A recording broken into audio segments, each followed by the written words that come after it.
Hi viewers, Ansh life സ്റ്റൈലിൻ്റെ പുതിയൊരു റെസിപ്പിയിലേക്ക് സ്വാഗതം. നല്ല ടേസ്റ്റി ആയിട്ടുള്ള ഒരു സൈഡ് ഡിഷിൻ്റെ റെസിപ്പിയാണ്. ബ്രൊക്കോളിയും മുട്ടയൊക്കെ വെച്ചിട്ടുള്ള നല്ല സിമ്പിൾ ആയിട്ടുള്ള അതേസമയം നല്ല ടേസ്റ്റി ആയിട്ടുള്ള ഒരു സൈഡ് ഡിഷ്. അപ്പോൾ അതിനുവേണ്ടി ബ്രൊക്കോളി എടുത്ത് വെച്ചിട്ടുണ്ട്. ബ്രൊക്കോളിനെ ആദ്യം തന്നെ 2-3 വെള്ളത്തിൽ തണുത്ത വെള്ളത്തിൽ കഴുകി എടുത്തിട്ടുണ്ട്. ഇനി ഇതിനെ ചെറിയ പീസസ് ആയിട്ട് കട്ട് ചെയ്തെടുക്കാം. ഈ ഒരു രീതിയിൽ കട്ട് ചെയ്തെടുത്തിട്ടുണ്ട്. ഇനി ഇതിനെ കുറച്ച് നേരം ചൂടുവെള്ളത്തിനകത്ത് ഇട്ട് വെക്കണം. അതിനുവേണ്ടി ഒരു പാൻ അടുപ്പത്തേക്ക് വെച്ച് കൊടുത്തിട്ട് അതിലേക്ക് കുറച്ച് വെള്ളവും കൂടെ ഒഴിച്ചു കൊടുത്തിട്ടുണ്ട്. ഇതിലേക്ക് ആവശ്യത്തിന് ഉപ്പും കുറച്ച് മഞ്ഞൾപ്പൊടിയും കൂടെ ചേർത്ത് കൊടുക്കാം.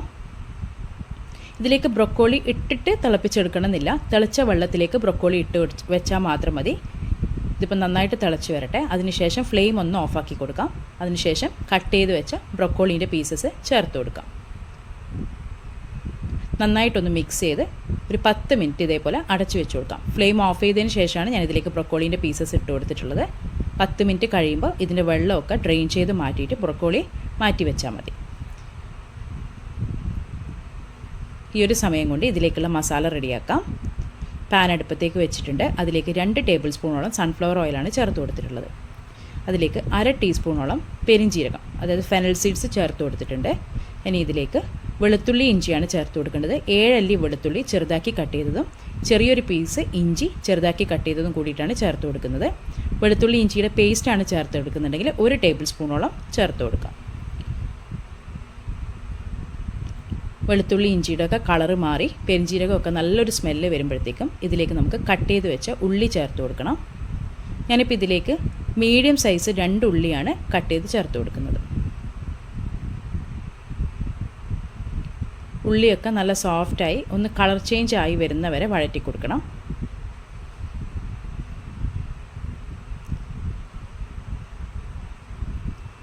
ഇനി ഉള്ളിയിലേക്ക് ആവശ്യത്തിനുള്ള ഉപ്പ് ചേർത്ത് കൊടുക്കാം. ഏകദേശം 1/2 ടീസ്പൂണോളം ഉപ്പ് ചേർത്ത് കൊടുത്തിട്ടുണ്ട്.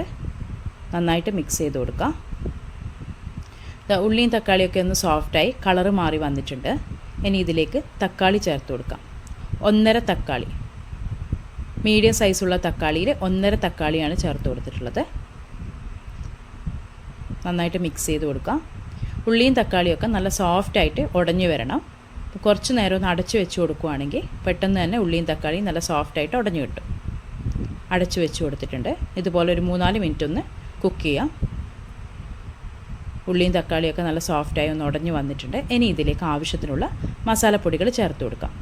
1 ടീസ്പൂണോളം കാശ്മീരി ചില്ലി പൗഡർ, 1/2 ടീസ്പൂണ് എരിവുള്ള മുളക് പൊടി,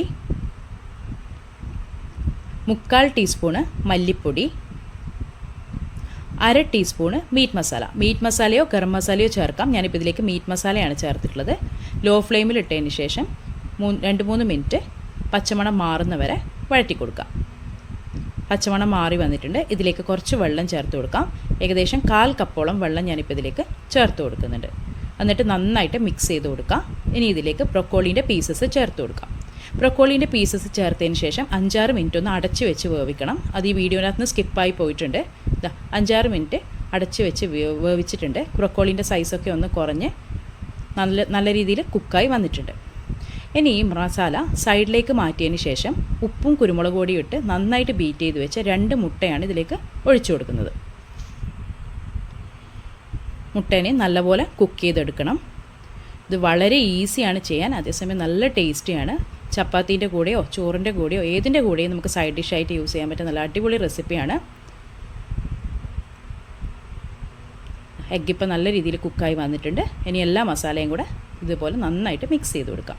ഇതിലേക്ക് ആവശ്യത്തിന് കറിവേപ്പിലയോ മല്ലിയിലയോ ചേർത്ത് കൊടുക്കാം. ഞാനിപ്പോൾ ഇതിലേക്ക് കുറച്ച് കറിവേപ്പിലയാണ് ആഡ് ചെയ്ത് കൊടുക്കുന്നത്.